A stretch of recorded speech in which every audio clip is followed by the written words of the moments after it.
If you're an industry expert that sells a high ticket service or coaching program and you use social media, specifically a personal brand on social media to sell that service, I want to show you exactly how to generate more traffic more cost effectively than paid advertising without relying on inconsistent and feast and famine content strategies that only work half of the time.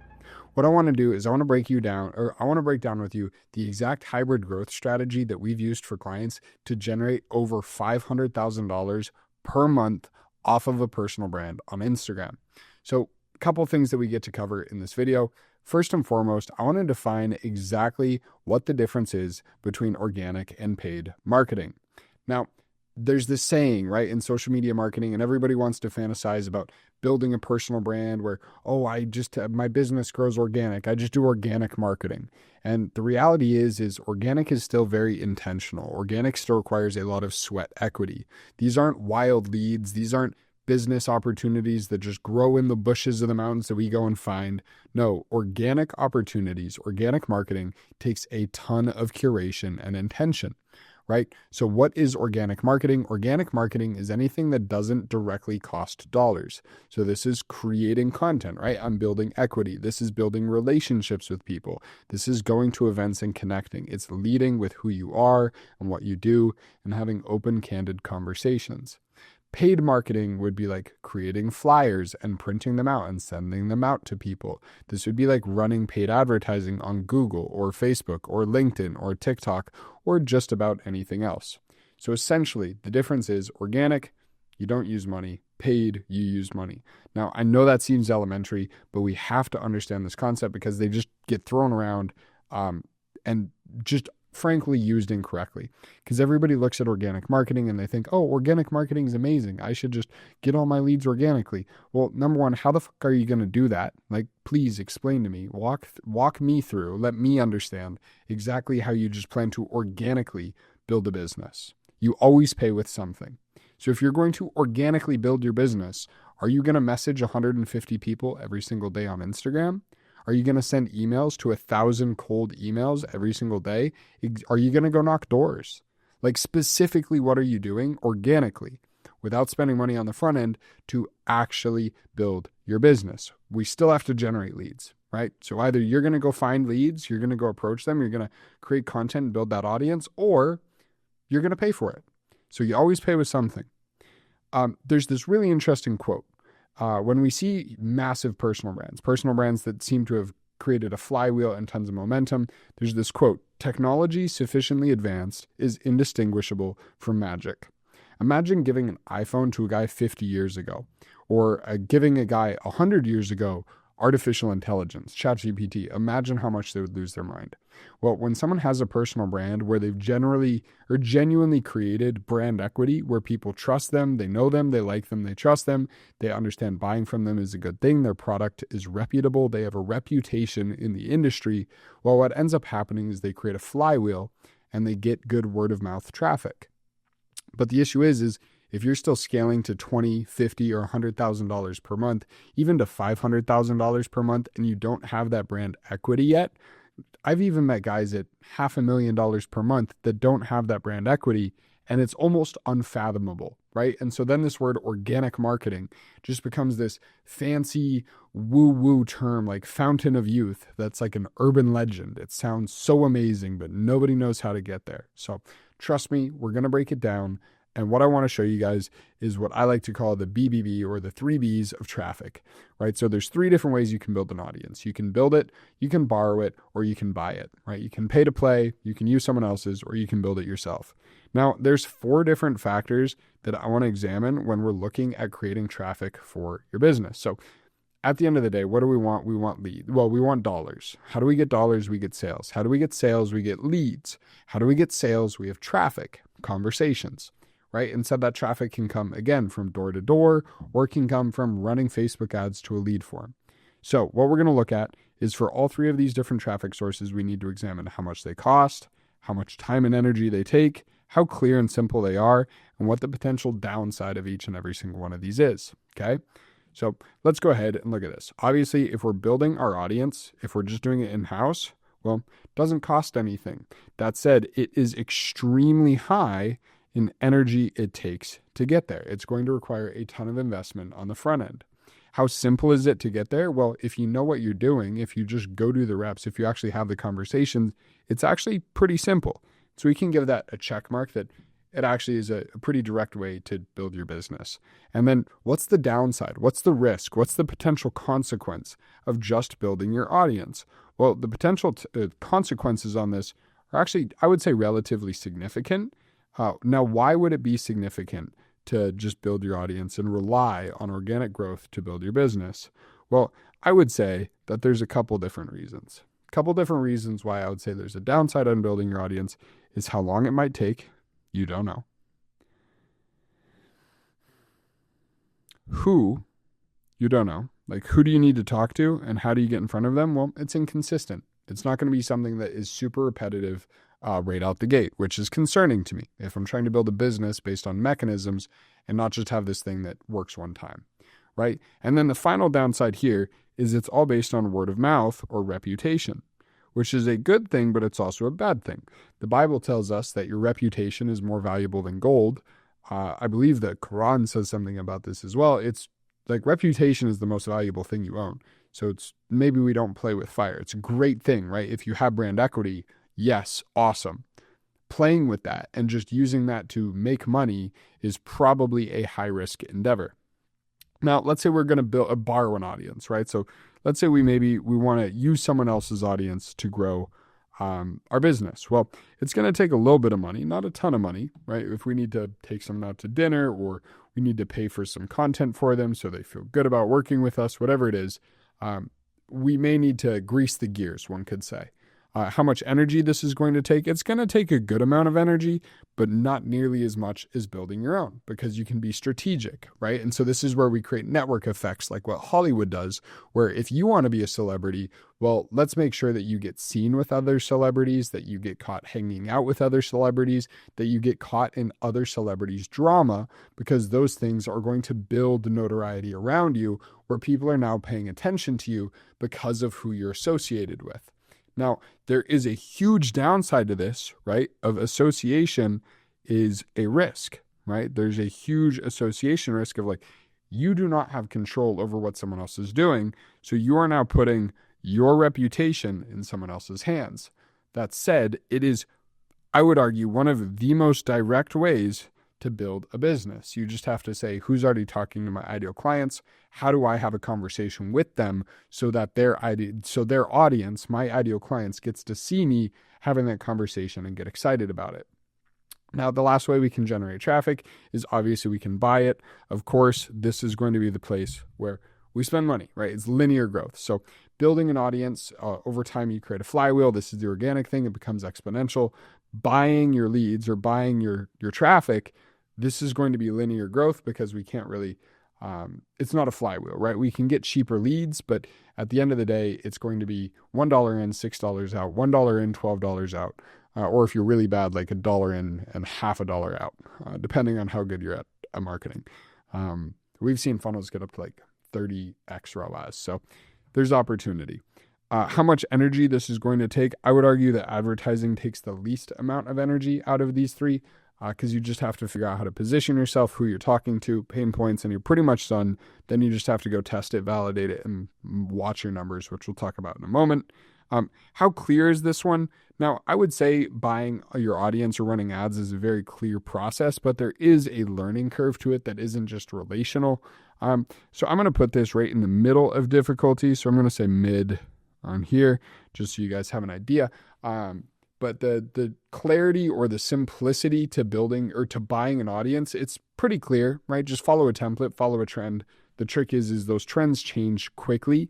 And so the advertising strategy that works right now won't work in 6 weeks from now because so many other people are going to be using it. So a lot of your advertising starts to look like chasing a herd around or the bandwagon effect. So it's simple, but it changes a lot. And so that's where we'll put it in the middle level of simplicity. And then I would say there's almost no downside to running paid advertising.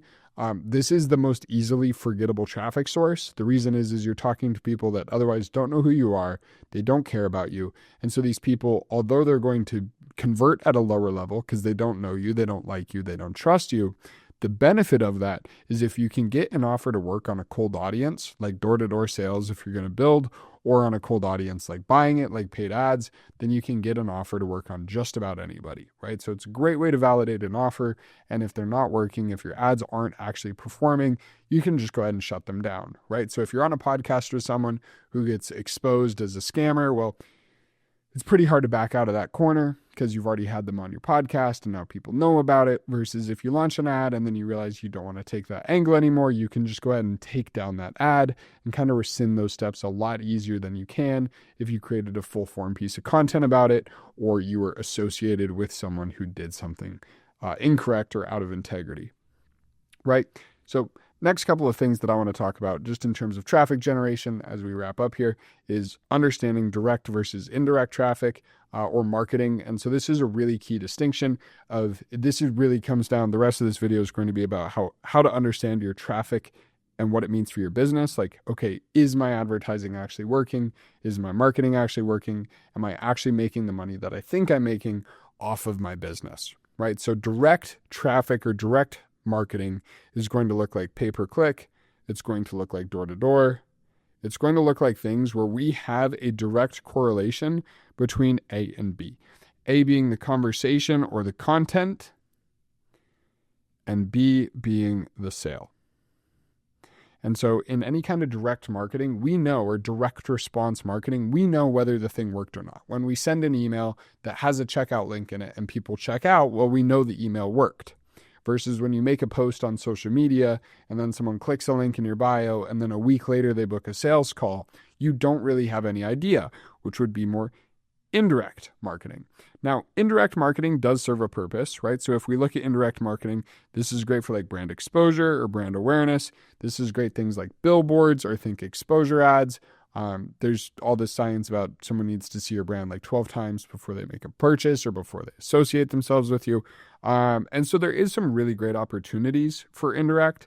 A couple that I love is brand awareness. It also helps with top of mind awareness. So we always want to make sure that we are the number one, whenever someone thinks of the problem that we solve, we're the number one thing that comes to mind. So before they think what else is associated with that problem or why that problem exists or how bad that problem is, we want to, as soon as they're thinking, I need to do my taxes, immediately they're thinking, I should call Matthew.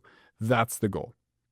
The other side of indirect traffic that I really like is the ability to build KLT, or the ability to create what's called know, like, and trust, so that your audience, the people that you're advertising to, actually begin to say, hey, this company that does all these awesome art murals around town and just has like their logo interwoven within the art, I actually love that. I think this is a really cool company.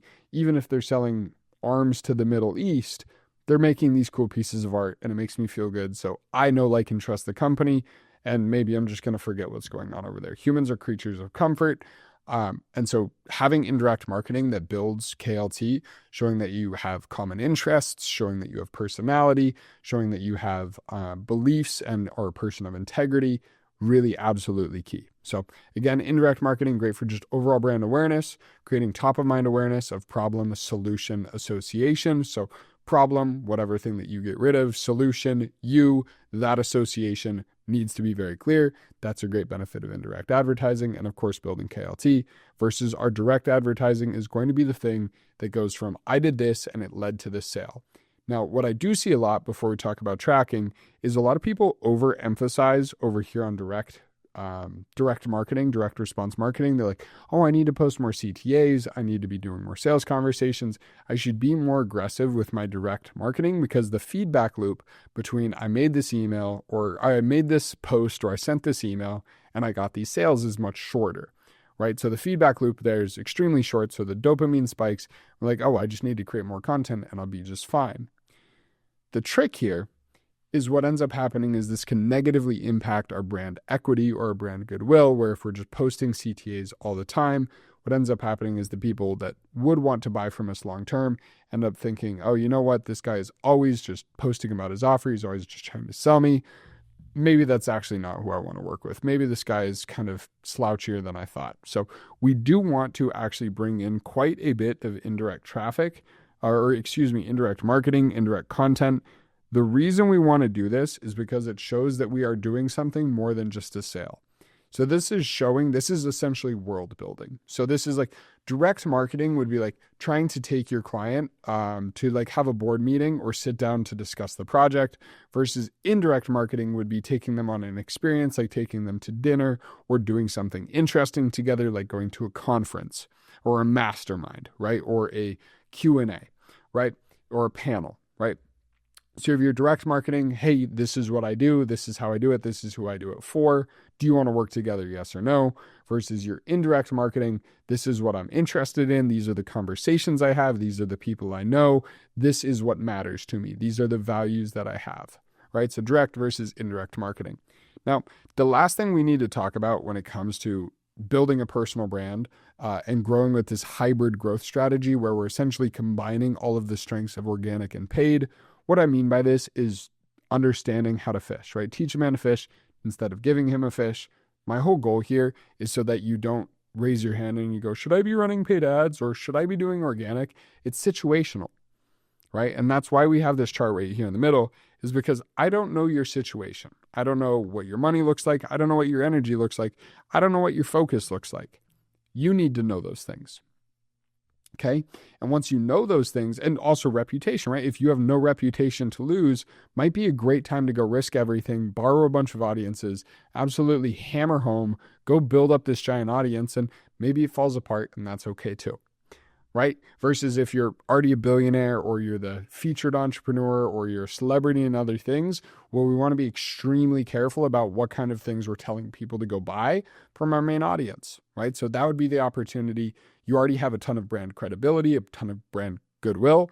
Maybe let's go run ads to test this offer instead of telling the 500,000 people that follow you that you just launched this thing out of nowhere, right? So you have to situationally understand where you are. And when you have circumstantial or situational awareness, then you can actually make the choice that's best fit for your needs so that you can grow to those $100,000 or $500,000 months much easier than you would if you were just relying on a simple ad strategy or a trend or just outbound DMs. Okay. So if we're building on social media, if we're scaling our personal brand to drive sales to our high ticket service based business, the last thing that we need to focus on that absolutely nobody talks about, and I would argue being a math nerd is the most important part of the entire process. It's like it's the middle child, really. The measurement is absolutely the middle child in social media marketing. Everybody wants to talk about paid ads and leads and content. Nobody wants to talk about measurement. So we're going to do that for a minute. We're going to talk about 3 different metrics or things that I like to measure no matter what, which are absolutely foundational to the business. Boom. And it's actually be the other way around. So there's kind of 3 different metrics that really, really, really matter. And this is essentially when I'm looking at these 3 different metrics, what I'm doing is I want to make sure that my business is actually working, instead of like what ends up happening is I make a post on social media, it reaches 20 million people. I feel awesome about that. It makes no sales. So I shouldn't actually feel awesome about that because it was a shallow post. Or I'm running paid ads and I'm getting hundreds of leads and they're awesome leads and they're booking sales calls. And I'm like, wow, I really love this. But by the time dust settles, I just spent $10,000 to make one $5,000 sale. And I'm going to go bankrupt if I keep on doing that process, even though it felt so great in the moment, right? And so much of life, right? It feels so awesome. And then it turns out it's actually a terrible thing. So the 3 metrics that we need to look at to essentially just know that we're running a good business is our ROAS, or return on ad spend. I like to go even one step further when running a social media marketing business or social media marketing campaign. And what I like to look at is your ROI from your full social media funnel. So again, we have direct and indirect marketing, right? So ROAS is how much did I spend on Facebook ads or Instagram ads, and then how much money did I make from that? So let's say I made $10,000 from ads. I spent $2,000. That gives me a ROAS of 5, right? Because that's the difference. So it's a multiple of 5. So I spend $2 on ads, I get $10 out. I spend $2,000 on ads, I get $10,000 out. 5x multiple, that's a great ROAS. The other side of it, when we can look at as well, is our total ROI. And so this would just be revenue divided by investment, or the total we invested into the system. And I like this metric a lot for social media marketing when we're tracking, just because what ends up happening is we start incurring costs outside of just our Facebook ads that actually matter, like let's say video editing, coaching, account management, and just about anything else that would come with creating the content, creating the social media, that then, so maybe you have podcast costs. So anything associated with building out the brand or building out the funnel or the process that then turns into revenue. So I want to track both of those numbers of how profitable am I just based on the money I'm spending on ads.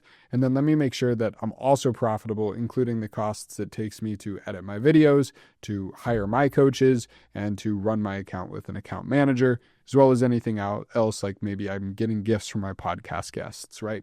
So whatever's going into the funnel, I want to look at both of those numbers. Next number we want to track and be very, very, very clear on at any times is client acquisition cost. Something to note on client acquisition cost as well. This one's super easy, right? So it's like total spend divided by, what would this be? So I guess there's actually kind of an equation here. Because what we need to look at is we need to look at dollars made divided by the number of clients. So it's like, let's say we made $10,000. We had 2 clients. That gives us $5,000 per client on average. And then we want to look at that number divided by invested amount of cash. So let's say we spent $5,000. No, we'll keep the math the same. Let's say we spent $2,000 to make $10,000 out. So we made 10 grand. I'll just write it down on here. And I'll even do it in another color because I'm nice. So let's say we made 10K.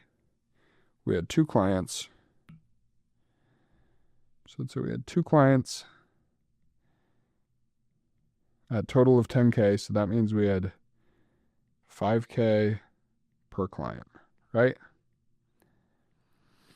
And then the total money that we invested into the process was $2,000. Well, we know $2,000 to get 2 clients. That means we spent $1,000 per client.